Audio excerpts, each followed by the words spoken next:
J'ai rencontré l'Opus Dei 4 ans après mon ordination.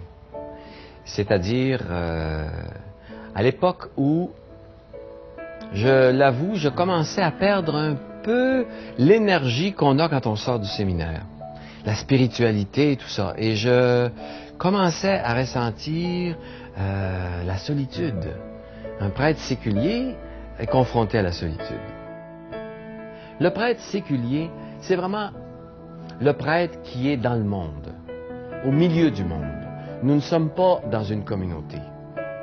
Le fondateur de l'Opus Dei s'est rendu compte que les prêtres séculiers avaient plus besoin d'aide que les prêtres religieux, par exemple, qui, eux, ont une communauté pour les soutenir. Et Saint José Maria était un prêtre séculier. Alors, un jour, il a dit, « Je mets tout de côté, occupez-vous de tout ce que j'ai déjà commencé. Moi, je cherche quelque chose pour les prêtres séculiers. » Et avec l'aide de Dieu, il a donc fondé la Société sacerdotale de la Sainte-Croix, dans laquelle il y a les prêtres de l'Opus Dei et les prêtres comme moi qui sont associés à l'Opus Dei. Moi, mon patron, si vous voulez, c'est le cardinal, archevêque de Montréal. Tandis qu'un prêtre de l'Opus Dei, son prélat, c'est celui qui est à Rome.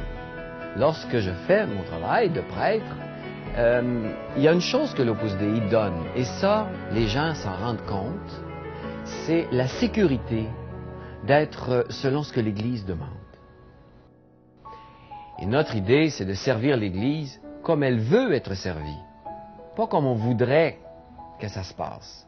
Et ça, l'Opus Dei nous donne toujours l'heure juste là-dessus.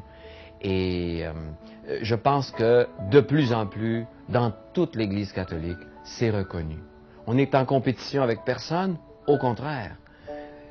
On espère que tout le monde puisse servir l'Église comme elle veut être servie.